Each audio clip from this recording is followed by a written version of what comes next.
Hello friends, Balaji એજ્યુકેશનમાં તમારું હાર્દિક સ્વાગત કરું છું.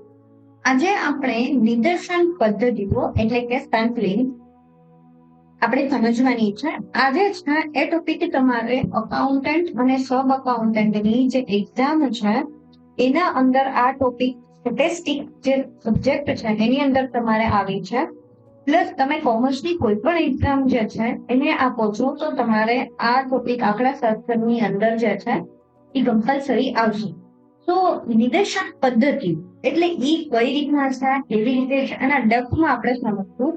અને આજે કન્ટેન્ટ મેં પ્રિપેર કરેલો છે એ બાબા સાહેબ આંબેડકર યુનિવર્સિટીની જે બુક છે કોલેજ માટેની, એમાંથી મેં આ ટોપિક લીધેલું છે. પ્લસ ટેક્સ્ટ બુકના 12માનો જે ટોપિક છે એમાં બંનેને કમ્બાઈન કરી અને મેં આખો કન્ટેન્ટ તૈયાર કરેલો છે, જેથી કરીને આ ટોપિકની અંદર તમને કોઈ પણ ક્વેશ્ચન પૂછાય તો તમે ઇઝીલી સોલ્વ કરી શકો.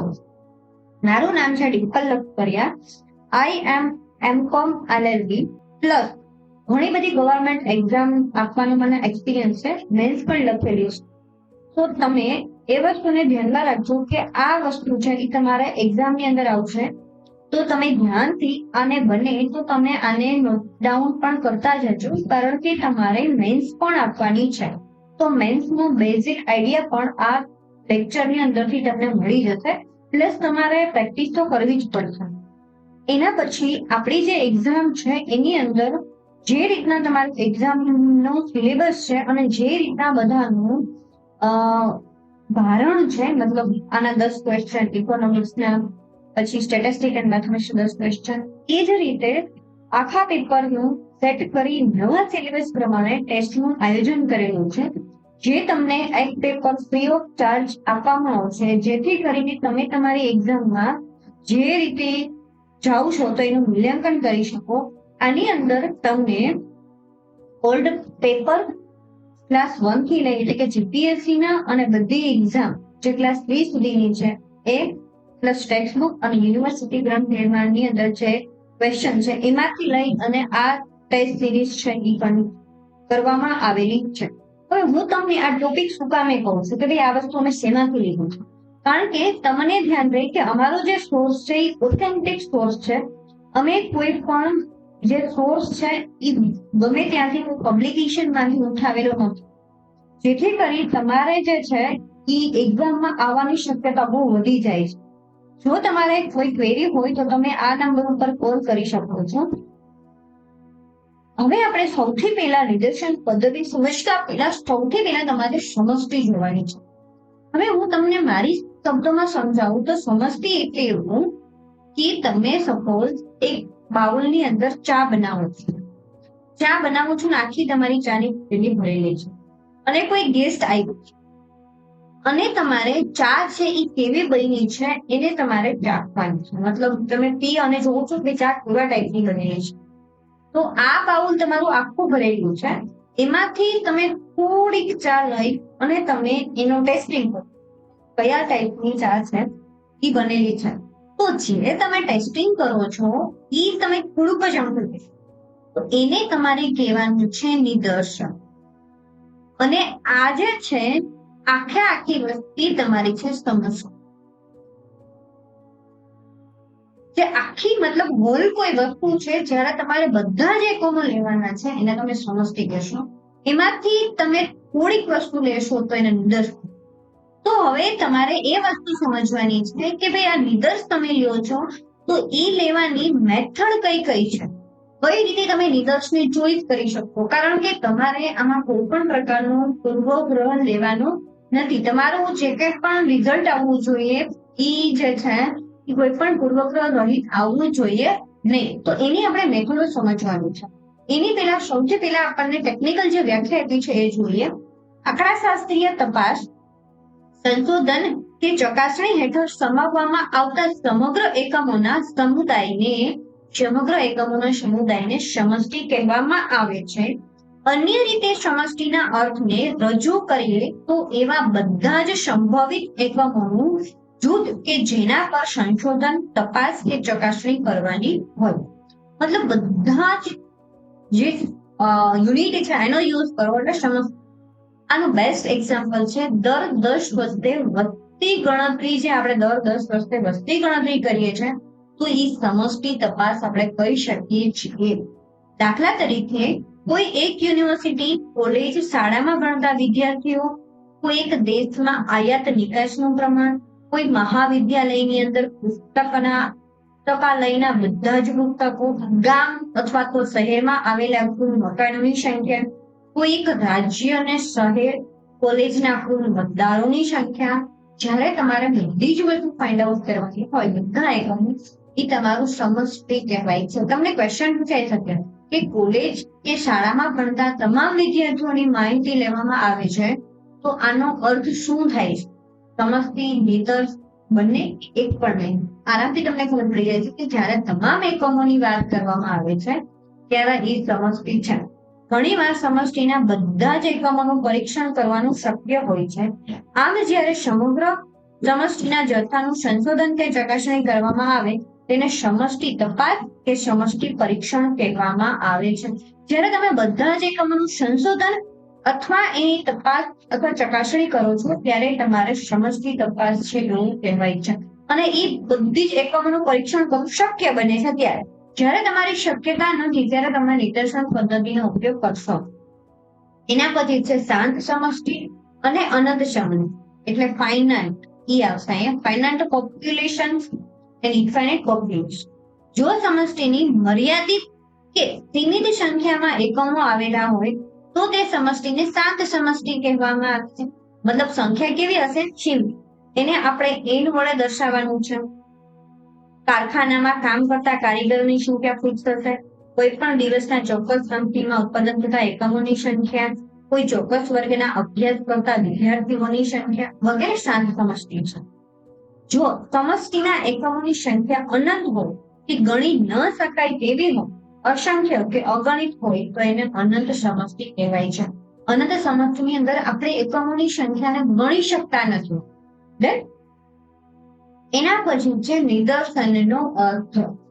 નિદર્શન મતલબ શું? કે જે તમે અમુક એકમોને લઈ, અમુક પસંદ કરેલા એકમોને લઈ અને એને તપાસ કરો છો તો એને નિદર્શન તપાસ કહેવાય છે. જોઈ લો, જ્યારે સમષ્ટિના દરેક એકમોની તપાસ કે ચકાસણી કરવાનું અશક્ય હોય ત્યારે સમષ્ટિમાંથી કેટલાક એકમો પસંદ કરી ચકાસણી કરવાની તપાસને જેને નિદર્શન તપાસ કહેવામાં આવે છે. અમુક એકમોની જ તમે ચકાસણી કરો.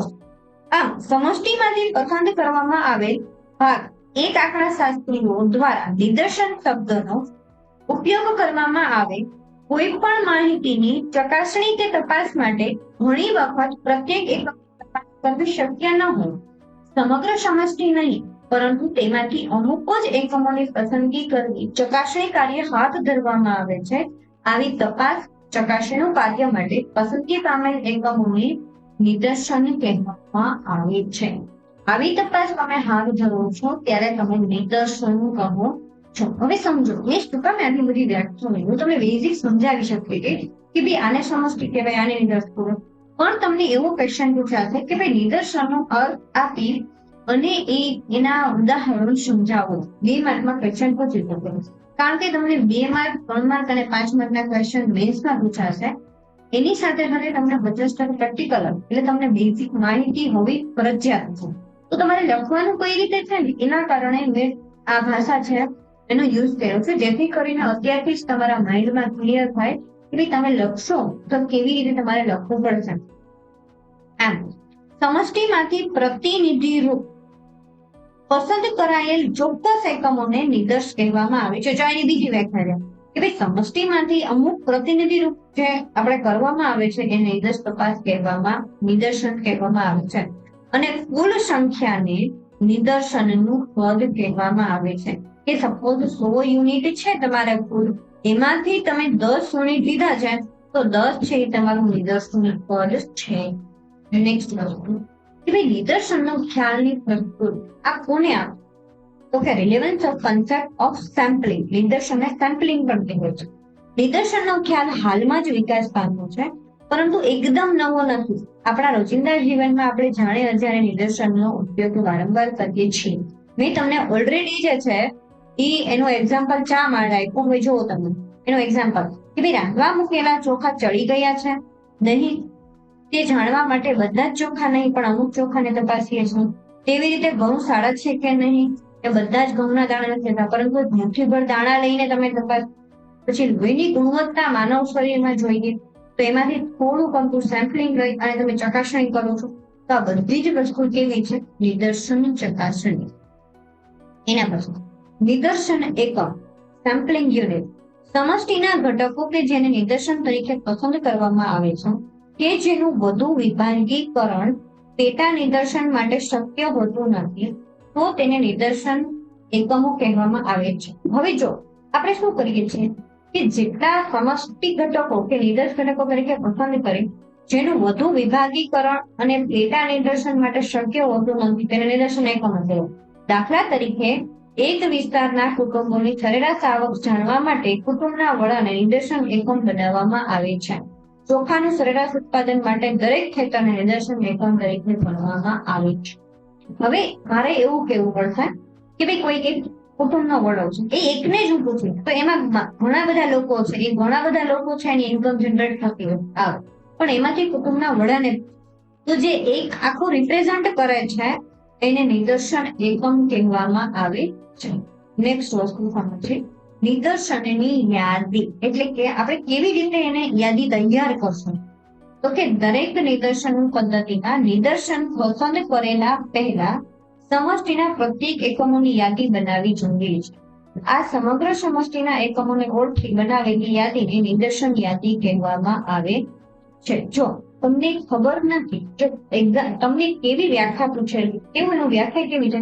સમગ્ર સમષ્ટિના એકમોને ઓળખી અને બનાવેલી યાદી નિદર્શન યાદી કહે છે. તમને પૂછે ને કે ભાઈ નિદર્શન યાદી એટલે શું, તમે ડેફિનેટલી એમ જ આન્સર કરો કે નિદર્શનની યાદી તૈયાર કરી એકમો તૈયાર કરી બનાવેલી યાદીને નિદર્શન યાદી કહે છે, પણ એ તમારું રોંગ પડે ત્યારે. એટલા માટે જુઓ તમે કે જે સમષ્ટિના એકમોની જે સંખ્યા તમે ઓળખો છો અને જે તૈયાર કરો છો એને નિદર્શન યાદી કહેવામાં આવે છે.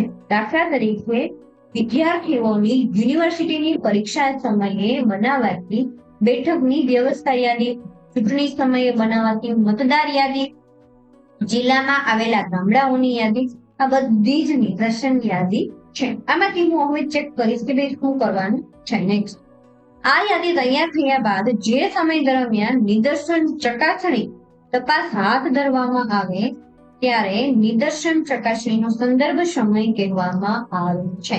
એ સમયને નિદર્શન સંદર્ભ સમય કહેવામાં આવે છે. એના પછી છે સમષ્ટિ તપાસ અને નિદર્શ તપાસ. સમષ્ટિ તપાસ અને નિદર્શ તપાસ સમજવા માટે આપણે સરકાર દર વર્ષે વસ્તી હાથ ધરવામાં આવતી વસ્તીની મોંજણીનું ઉદાહરણ મતલબ વસ્તી ગણતરી. તો બે રીતે તમે માહિતી જે છે એને એકઠી કરો છો, એક સમષ્ટિ તપાસ અને નિદર્શન તપાસ. સમષ્ટિ તપાસમાં વસ્તીના બધા જ એકમોની જાત તપાસ કરવામાં આવે છે. દાખલા તરીકે કોઈ એક વિસ્તારમાં રહેતા કુટુંબોની સરેરાશ આવકની માહિતી મેળવવી હોય તો વિસ્તારમાં બધા જ કુટુંબો વિશે માહિતી એકત્ર કરવામાં આવે છે. જેમ કે કોઈ એક વિસ્તારમાં 1500 કુટુંબ આવેલા છે તો પ્રત્યેક 1500 કુટુંબોની વાર્ષિક આવકની માહિતી એકત્ર કરવામાં આવે છે. ભારતની વસ્તી ગણતરી પોપ્યુલેશન સેન્સસ ઓફ ઇન્ડિયા. ભારતમાં ભારત સરકાર દર 10 વર્ષે ના અંતરાલ પર વસ્તી ગણતરી કરે છે. હાલમાં છેલ્લી વસ્તી ગણતરી 2021માં કરવામાં આવી હતી. સૌ પ્રથમ 1871 અને 1872 ની અંદર સૌથી પહેલા વસ્તી ગણતરી જે છે એ આપણે કરી હતી. ત્યાં સુધી આપણે વસ્તી કેટલી છે આપણને ખબર જ ન હતી. હવે અત્યારે આપણી વસ્તી ગણતરીના આંકડા હવે થોડા સમયમાં રજૂ થઈ જશે. આપણે કોરોનાને કારણે આપણે આ વસ્તી જે છે એની આપણે આંકડા રિલીઝ કરી શક્યા નથી. એના પછી છે હવે નિદર્શ તો આપણે લઈ લીધા, પણ હવે આદર્શ નિદર્શ મતલબ નિદર્શ લેવો હોય તો કઈ રીતેની મેથડ કઈ છે? તો કે આદર્શ નિદર્શના લક્ષણ. કોઈ પણ નિદર્શ તપાસનો આધાર સારા નિદર્શનની પસંદગી પર હોય છે. નિદર્શનના એકમોને પસંદ કરવામાં આવેલી નાની ભૂલ નિદર્શ તપાસને નિષ્ફળ બનાવી શકે છે. જેથી કરી અને એમાં શું ધ્યાનમાં લેવું જોઈએ એના માટેના અમુક રેગ્યુલેશન્સ છે કે ભાઈ સમષ્ટિ માટે તપાસ સાથે પસંદ પામેલા નિદર્શન સમગ્ર સમષ્ટિનું પ્રતિનિધિત્વ ધરાવી શકે તેવો હોવો જોઈએ, જેના પર તારવેલું અનુમાન સમગ્ર સમષ્ટિને લાગુ પાડી શકાય. શું છે કે ભાઈ સમગ્ર સમષ્ટિનું પ્રતિનિધિત્વ કરેલું હોવું જોઈએ. ભાઈ તમારે 100 યુનિટ હોય તો તમારે એવું નથી કરવાનું કે ભાઈ 1 થી 10 યુનિટની અંદર જ તમે 10 યુનિટ લઈ લો.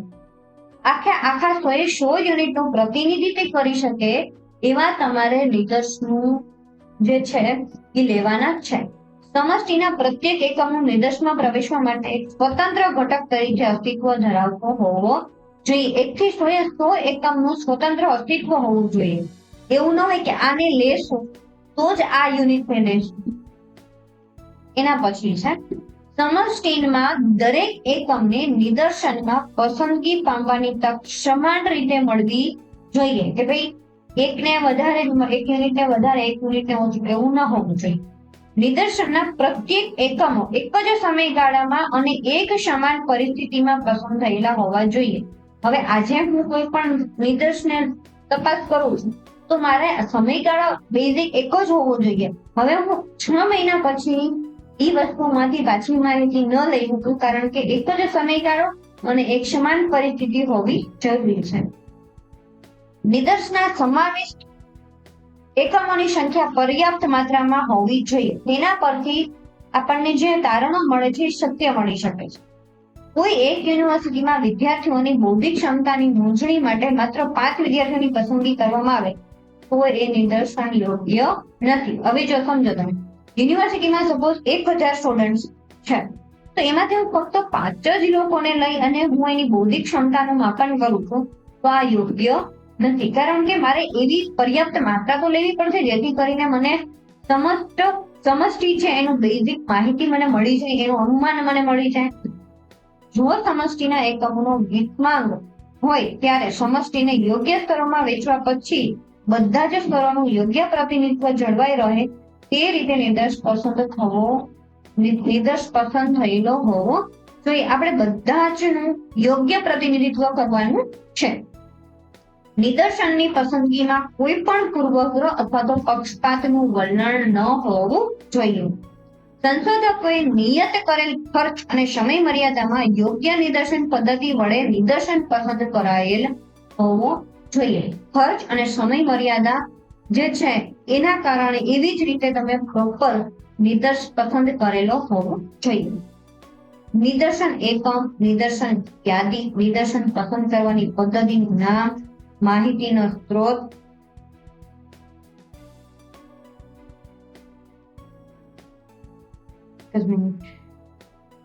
નિદર્શન પસંદ કરવા માટે જરૂરી સંસાધનોની યાદી અને નિદર્શન પસંદ કરવાનો સંદર્ભ સમય, પ્રત્યેક બાબતોનો સમાવેશ કરી સંશોધકો કે આગળને યોગ્ય નિદર્શનની યોજના તૈયાર કરવી જોઈએ.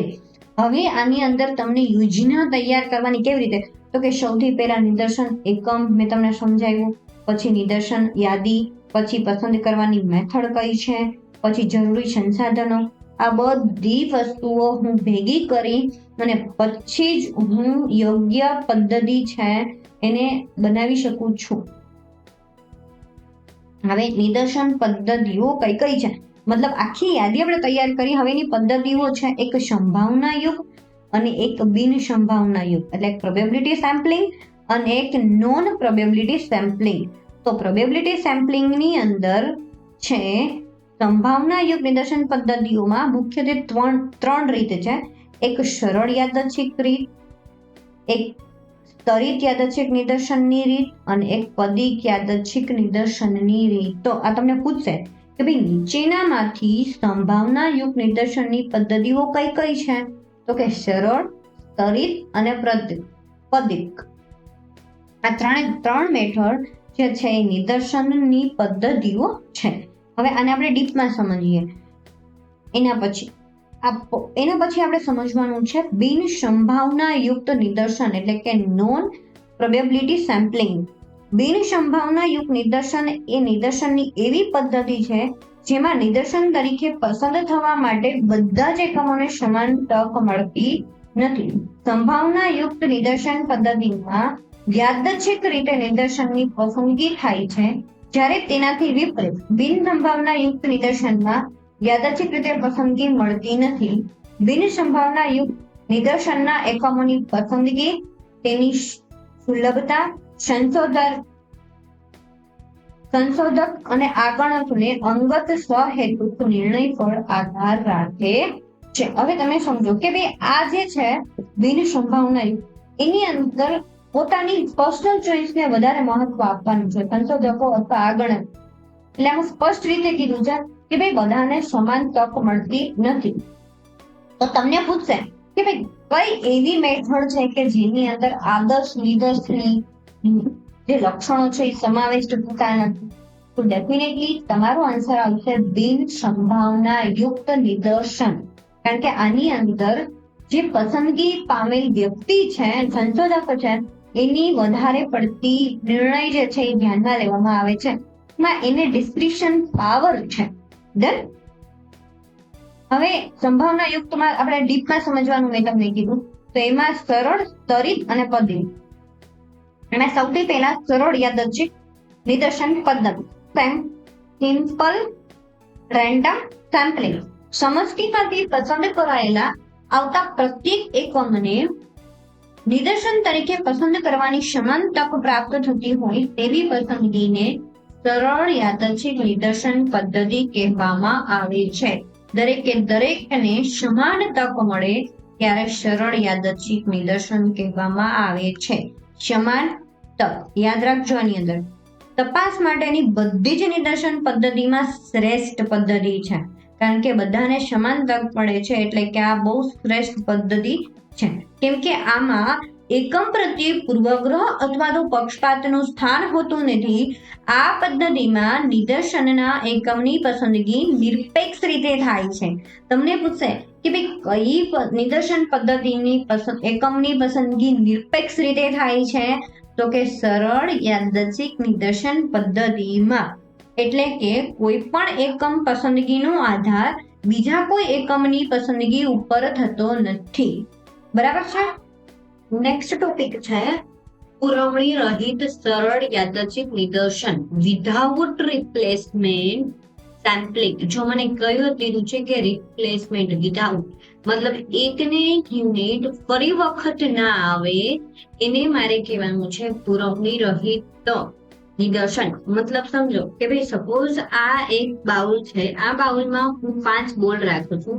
5 માંથી મારે 2 બોલને સિલેક્ટ કરવાના છે. તો મારી સમષ્ટિ થઈ 5, નિદર્શ થયું 2. તો હવે એક વખત મેં એક બોલ લઈ લીધો, સિલેક્ટ કરી લીધો. હવે પછી બીજા જે 4 બોલ છે એમાંથી જ મારે એક બોલ લેવાનો. એને કહેવાય છે પુરવણી રહિત. મતલબ પાછે 5 ને હું આપીશ નહીં ચાન્સ. બરાબર? સમષ્ટિમાંથી નિદર્શ પસંદ કરતી વખતે જો અગાઉ પસંદગી પામેલ એકમ બીજા એકમની પસંદગી કરતા પહેલા નિદર્શન યાદી એટલે કે સમષ્ટિમાં પરત મૂકવામાં ન આવે તો તેવી નિદર્શન પસંદગીને પુરવણી રહિત પસંદગી કહેવામાં આવે છે. સપોઝ એમાં દાખલા તરીકે લોહીનું પરીક્ષણ, દરિયાના પાણીની ખારાશનું પરીક્ષણ, મીઠાઈના સ્વાદનું પરીક્ષણ વગેરે પુરવણી રહિત નિદર્શન પદ્ધતિ છે. પછી જે પુરવણી સહિત મતલબ કે આ તમારું મેઇન ટાઇટલ છે. પુરવણી સહિત મતલબ એકને એક યુનિટ તમે બીજી વખત એને રિપ્લેસમેન્ટ કરો છો.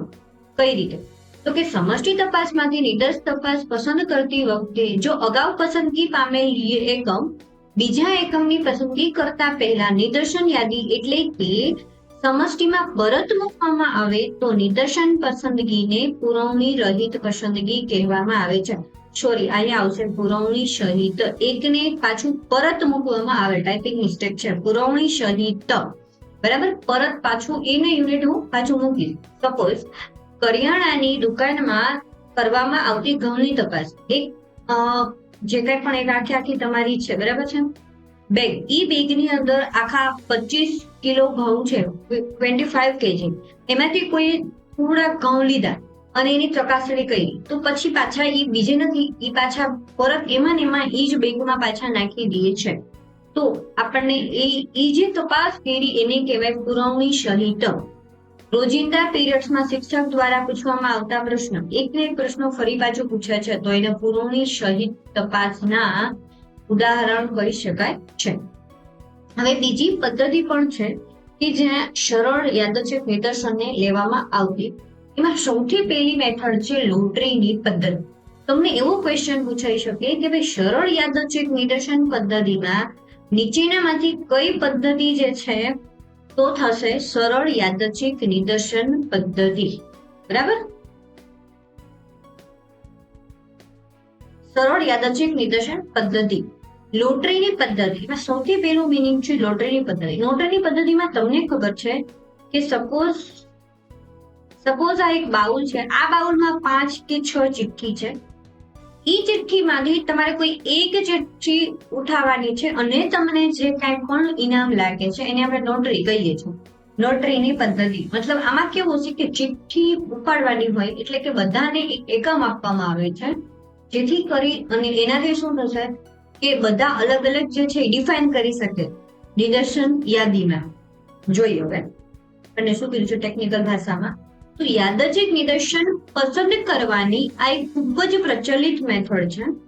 આ પદ્ધતિમાં સૌપ્રથમ સમષ્ટિના દરેક એકમને નંબર આપવામાં આવે છે અથવા એકમનું નામ સરખા કદ, આકાર અને રંગની ચિઠ્ઠીઓ લખવામાં આવે છે. ત્યારબાદ આ બધી જ ચિઠ્ઠીઓને એક જ મોટા પાત્રમાં સારી રીતે ભેળસેળ કરી તેમાંથી જેટલા કદનો નિદર્શ પસંદ કરવાનો હોય તેટલી ચિઠ્ઠીઓ ઉપાડવામાં આવે છે. આ ચિઠ્ઠીઓ હાથ વડે કે યંત્ર વડના સહાયથી પણ ઉપાડવામાં આવે છે. અહીં સમષ્ટિમાં કોઈ પણ એકમ પ્રતિ પૂર્વગ્રહ રાખવામાં આવતો નથી. દાખલા તરીકે ભારત સરકારની હાઉસિંગ બોર્ડના મકાનોની વહેંચણી તેમજ અન્ય ઇનામી યોજનામાં પણ આ જ પદ્ધતિ વપરાય છે.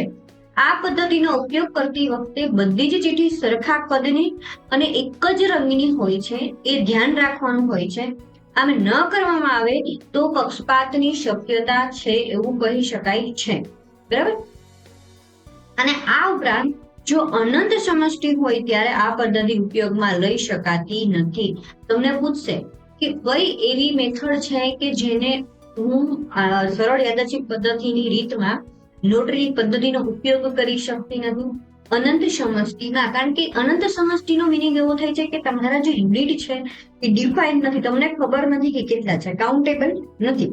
જ્યારે આની અંદર ફિક્સ હોય છે કે ભાઈ નંબર છે કાઉન્ટ હોવો જોઈએ કે ભાઈ 10 યુનિટમાંથી તમારે 1 યુનિટની પસંદગી કરવાની છે, એ તમારી પાસે સ્પેસિફાય હોવું જોઈએ.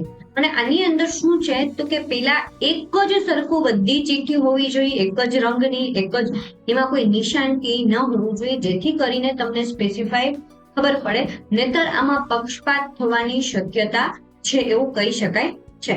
તો લોટરીની પદ્ધતિ છે એ નિદર્શન માટેની એક મેથડ છે પસંદ કરવા માટે. એના પછી છે યાદચ્છિક સંખ્યાના કોષ્ટકના મદદથી, મતલબ રેન્ડમલી એવો નંબર આપવામાં આવે છે કે જે આપણે કહીએ છીએ.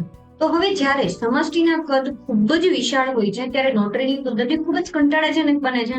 સપોઝ તમે સમજો કે ભાઈ 100 યુનિટ સુધી આપણે ચિઠ્ઠી બનાવી, પણ 1000 યુનિટ હોય તો 1000 યુનિટની એક સરખી ચિઠ્ઠી બનાવી તો એ કામ કંટાળાજનક થઈ જાય છે. એટલે આવી પદ્ધતિની અંદર આપણે કોષ્ટકની મદદથી યાદચ્છિક નિદર્શન પદ્ધતિ જે તૈયાર કરીએ છીએ એના માટે આ 5 લોકો છે એના કોષ્ટકો આપેલા છે. એમાં સૌથી પહેલા કોષ્ટક આપેલા છે પ્રોફેસર LHC ટિપેટના યાદચ્છિક સંખ્યાના કોષ્ટકો, ફિશર અને યર્ટ્સના કોષ્ટકો, કેનાલ્ડ અને સ્મિથના કોષ્ટકો, ફોર્થ વન રાવ મિત્રા અને મિથાઈના કોષ્ટકો, અમેરિકાની રેડ કોર્પોરેશન સંસ્થાના કોષ્ટકો. આ 5 લોકોએ અલગ અલગ ની મેથડ આપેલી છે કોષ્ટક બનાવવાની કે ભાઈ આ મેથડથી કોષ્ટક બનાવી અને તમે યાદચ્છિક નિદર્શન પદ્ધતિથી સરળતાથી તમે નિદર્શનને જે છે એને ચોઈસ કરી શકશો. આ પૈકી ટિપેટના કોષ્ટકો સૌથી વધારે પ્રચલિત છે. યાદચ્છિક સંખ્યાના કોષ્ટકોમાં પ્રથમવાર પ્રોફેસર LHC ટિપેટે ઈસવીસન 1927 તૈયાર કરેલા હતા. જ્યારે સમષ્ટિમાંથી યાદચ્છિક નિદર્શ લેવાનો હતો ત્યારે દાખલા તરીકે ટિપેટના કોષ્ટકો દર્શાવતી પુસ્તિકામાં કોઈ પણ એક પાનું યાદચ્છિક રીતે ખોલવામાં આવે અને તેમાંથી જે સંખ્યા મળે તે સંખ્યાના એકમો લેવાથી યાદચ્છિક નિદર્શન મળે છે. ઇન શોર્ટ, જે કોષ્ટક આખું તૈયાર કરી અને પછી એમાંથી કોઈ એક પાનું ખોલવામાં આવે અને જે આવે છે એ તમારું નિદર્શન છે. નેક્સ્ટ, સ્તરિત યાદચ્છિક નિદર્શન. આ બીજી મેથડ છે કે એવી રીતે પણ તમે નિદર્શન જે છે એ ફાઇન્ડ આઉટ કરી શકો છો. જ્યારે સમષ્ટિના એકમોનો ખૂબ જ વધારે પડતી અસમાનતા હોય છે ત્યારે સરળ યાદચ્છિક પદ્ધતિનો ઉપયોગ થતો નથી. જો હવે સમજો તમે કે બધાની મર્યાદા છે. આ તમને પૂછી શકાય કે ભાઈ કઈ મેથડ એવી છે કે જેની અંદર તમને સરળ યાદચ્છિક નિદર્શનનો ઉપયોગ થતો નથી? તો કે જ્યારે તમારી માહિતી ખૂબ જ અસમાનતા વાળી, મતલબ સમજો કે તમારે હંમેશા કોઈ એક સરખી માહિતી હોય તો તમે એને સમાન નેતૃત્વ આપી શકો છો, પણ માહિતી અલગ અલગ હોય, અમુકમાં ઊંચાઈ હોય, અમુકમાં રંગ હોય, અમુકમાં જેન્ડર ડિફરન્સ તમારે ફાઇન્ડ આઉટ કરવાનું હોય, અમુકમાં લગ્નની નોંધણીની વાત હોય, અમુકમાં મરણ નોંધણીની વાત હોય. ટૂંકમાં શું થયું કે મારી માહિતી છે એની ડાયવર્સિટી બહુ વધારે છે. તો જ્યારે માહિતીની ડાયવર્સિટી વધારે હોય છે ત્યારે સરળ યાદચ્છિક નિદર્શન પદ્ધતિ ઉપયોગમાં નથી લેવાતી, ત્યારે મારે સ્તરિત યાદચ્છિક નિદર્શન પદ્ધતિનો ઉપયોગ કરવો પડે છે. હવે સ્તર મતલબ શું? હું એક સેક્શન બનાવી નાખીશ કે ભાઈ આ જે છે એના માટે મારે મરણ નોંધણીની મારે નોંધ જોતી હોય તો આ, જન્મ નોંધણીની મારે નોંધ જોતી હોય તો મારે લિટરસી રેટ ફાઇન્ડ આઉટ કરવો છે તો આ, એમાં પણ મારે એમાં એજ ડિફરન્સ જોઈએ છે કે ભાઈ મારે જે 18 થી પછીના જે ગ્રેજ્યુએટ પછીના જે વિદ્યાર્થીઓ છે એમાં હાયર સ્ટડી કોને કરેલું છે, પછી કેટલી સંખ્યા છે, કેટલાને વાંચતા આવડે છે, કેટલાને જે બેઝિક એજ્યુકેશન છે એ આપેલું છે, આપણે કેટલાને ઇંગ્લિશ લેંગ્વેજની અંદર સારો પ્રભાવશાળી છે, મતલબ એ કેટલા ગ્રેજ્યુએટ છે, કેટલા અનગ્રેજ્યુએટ છે. તો એ બધી જ માહિતી જ્યારે મારે કરવું હોય ત્યારે હું સ્તરમાં જે છે એ માહિતીને હું મૂકીશ. એટલે સ્તરો કે વિભાગોમાં વહેંચવામાં આવે છે. સૌપ્રથમ માહિતીને શું કરશે, એકમો અને સમાન ગુણધર્મો વાળા હોય એને એક વિભાગમાં મૂકવામાં આવે છે. આ દરેક સ્તરોના પરસ્પર ગુણધર્મો જુદા જુદા ગુણધર્મો વાળા હોય છે, પરંતુ દરેક સ્તરના એકમો યાંત્રિક રીતે સમાન ગુણધર્મો વાળા હોય છે. આની અંદર બધા ફિક્સ એક જ સરખા આવશે, આ સ્તરની અંદર બધા એક જ સરખા આવશે. ત્યારબાદ પ્રત્યેક સ્તરમાંથી સ્વતંત્ર રીતે યાદચ્છિક નિદર્શન લેવામાં આવે છે અને બધા જ નિદર્શન એકમોના સમૂહથી જ નિદર્શન તૈયાર થાય છે.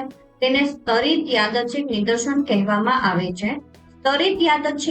સ્તરિત નિદર્શન પરથી નિર્ણય લેવાથી પદ્ધતિને સ્તરિત યાદચ્છિક નિદર્શન પદ્ધતિ કહેવામાં આવે છે. હું આ મેથડથી જો નિર્ણય લઉં તો હું એને સ્તરિત યાદચ્છિક નિદર્શન પદ્ધતિ કહીશ.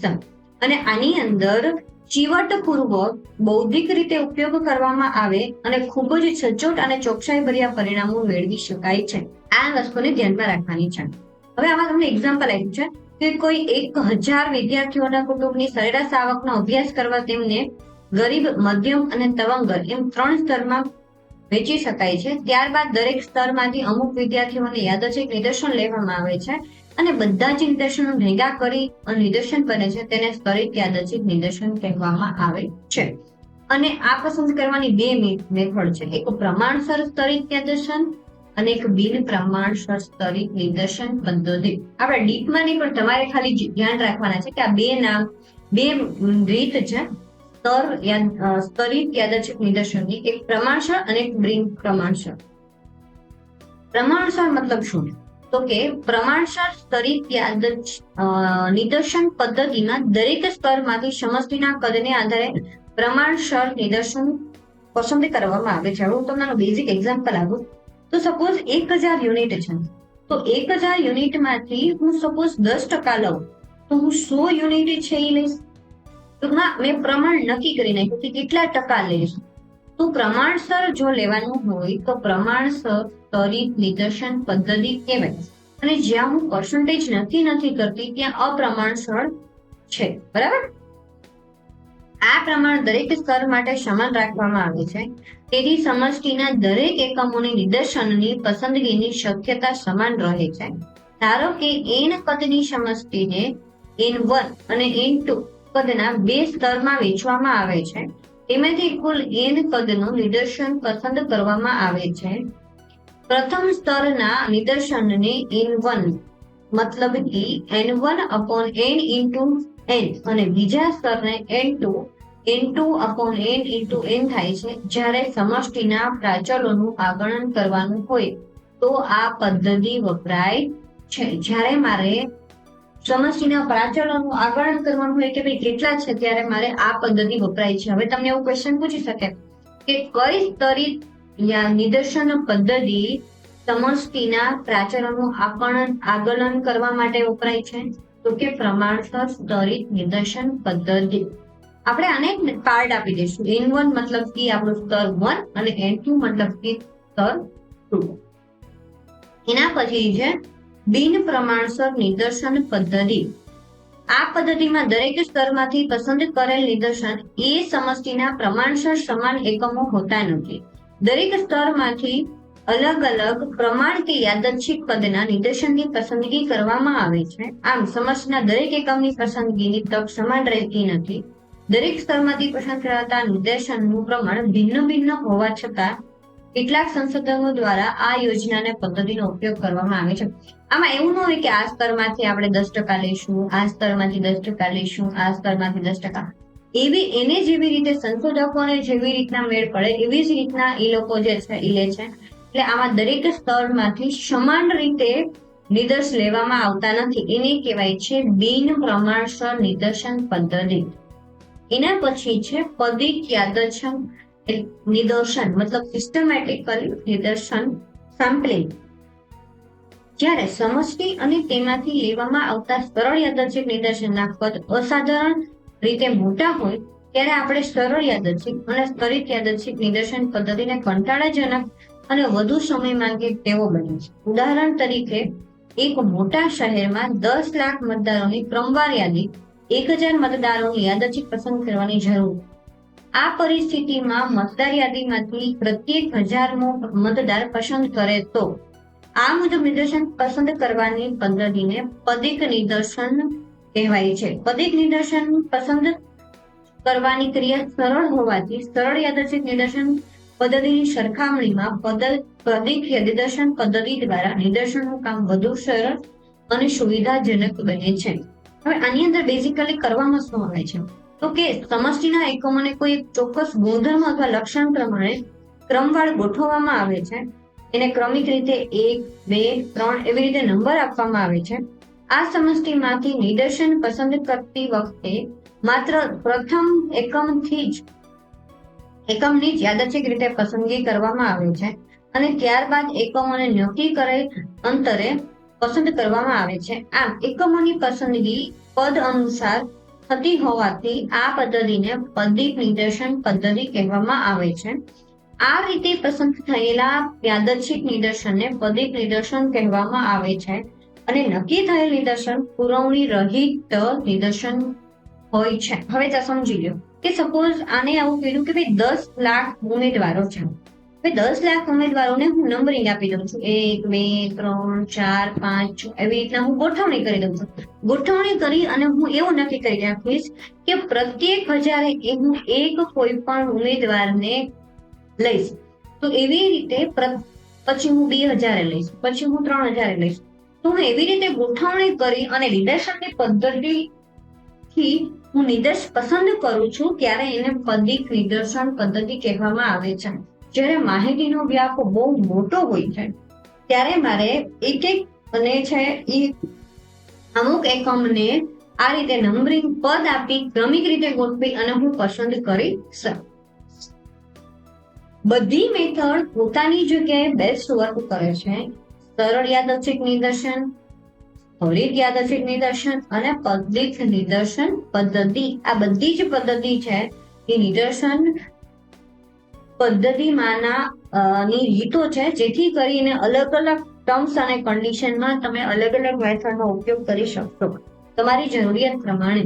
પછી આપણે આને છે ને કોષ્ટકને મદદથી આપણે પસંદ કરશું અને એના મતલબ મેં કીધું ને એવી રીતે આપણે પ્રોપર નંબરિંગ આપીશું. જો અંતરાલને કહેવાનું કે ભાઈ આપણે 1000 યુનિટ જે છે 1000 યુનિટ પછી 2000 યુનિટ પછી 3000 યુનિટ તો જે આપણે કહેવું હોય એને આપણે અંતરાલને કે ના આપી દઈશું અને પછી આ પસંદ કરેલા એકમોને n એકમો પસંદ કરવાના છે. મતલબ કે સપોઝ મારે 10 લાખ માંથી મારે 1000 પસંદ કરવાના હોય તો એ મારા શું થયા n એકમો. ઉદાહરણ તરીકે 500 વિદ્યાર્થીઓના સમૂહમાંથી 50 વિદ્યાર્થીઓને નિર્દેશ તરીકે પસંદ કરવાના છે તો આપણે એને આ રીતે આપવાનું. સમષ્ટિનું કદ છે એ 500, નિર્દેશનું કદ છે એ 50 એટલે કે નિદર્શન અંતરાલ કેટલો થયો 10. તો હું શું કરીશ કે 10 ના અંતરાલે હું દરેક વ્યક્તિને પદ આપી અને એને ચોઈસ કરી લઈશ. જુઓ તમે આની અંદર એ જ રીતે છે. પછી પદિક નિદર્શન સમષ્ટિમાં n સ્તરોનું વિભાજન કરવામાં આવે છે અને દરેક સ્તરમાં એક એકમ પસંદ કરીને સ્થાન પામે છે. આ સંદર્ભમાં પદિક નિદર્શન સ્તરિત નિદર્શનને મળતું હોય તેવો ભાસ છે, પરંતુ બંને વચ્ચે તફાવત એ છે કે ભાઈ સ્તરિત નિદર્શનમાં પ્રત્યેક એકમની પસંદગી યાદચ્છિક રીતે કરવામાં આવે છે, જ્યારે પદિક નિદર્શન પદ્ધતિમાં પસંદ થયેલ એકમનું સ્થાન એક સરખું હોતું નથી, એટલે કે યાદચ્છિક હોતું નથી. તમને પૂછે કે કઈ એવી નિદર્શન પદ્ધતિ છે જેમાં એનું સ્થાન યાદચ્છિક રીતે હોતું નથી, તો કે પદિક નિદર્શન પદ્ધતિ. હવે તમારા આ ક્વેશ્ચન છે, તમે આને જે છે ઇઝીલી સોર્ટ આઉટ કરી શકો એટલા માટે મેં આ વખતે થોડા ક્વેશ્ચન પણ લીધા છે કે ભાઈ આંકડાશાસ્ત્રીય પરીક્ષણ હેઠળ આવરી લેવાતા બધા જ યુનિટને તમે કયા નામથી ઓળખો છો. તો આપણે લેક્ચર સ્ટાર્ટ કર્યો ત્યારે સૌથી પહેલા વ્યાખ્યા આપણે કહી દીધી કે ભાઈ સૌથી બધા જ એકમો હોય એને શું કહેવાય, તો કે સમષ્ટિ. ત્યારે બધા જ એકમોને એક સરખું મહત્વ આપવામાં આવે ત્યારે સમષ્ટિના મુખ્યત્વે કયા બે પ્રકાર હોય છે. સમષ્ટિના કેટલા બે પ્રકાર છે, તો કે સૌથી પહેલા શાંત સમષ્ટિ અને અનંત સમષ્ટિ, ફાઇનાઇટ અને ઇનફાઇનાઇટ યુનિટો. સમષ્ટિમાંથી પસંદ કરાયેલ ભાગને કયા નામથી ઓળખાય છે, તો એના શું કહેવાય છે, નિદર્શન. નિદર્શન પસંદ કરતા પહેલા સમષ્ટિના બધા જ એકમોને ઓળખી બનાવેલ યાદીને શું કહેવામાં આવે છે, તો કે બધા યાદીને ઓળખીને શું કહેવામાં આવે છે, પોપ્યુલેશન.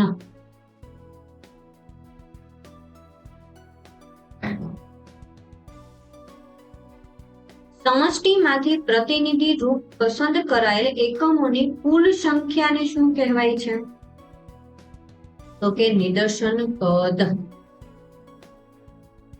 પછી આ પણ તમને મેં જેટલી વસ્તુ સમજાવી છે ને લાસ્ટમાં મેં તમને એના આન્સર પણ પ્રોવાઈડ કરી દીધા છે, જેથી કરી અને તમે ઇઝીલી જે છે એ આને શોર્ટ આઉટ કરી શકો. Thank you so much.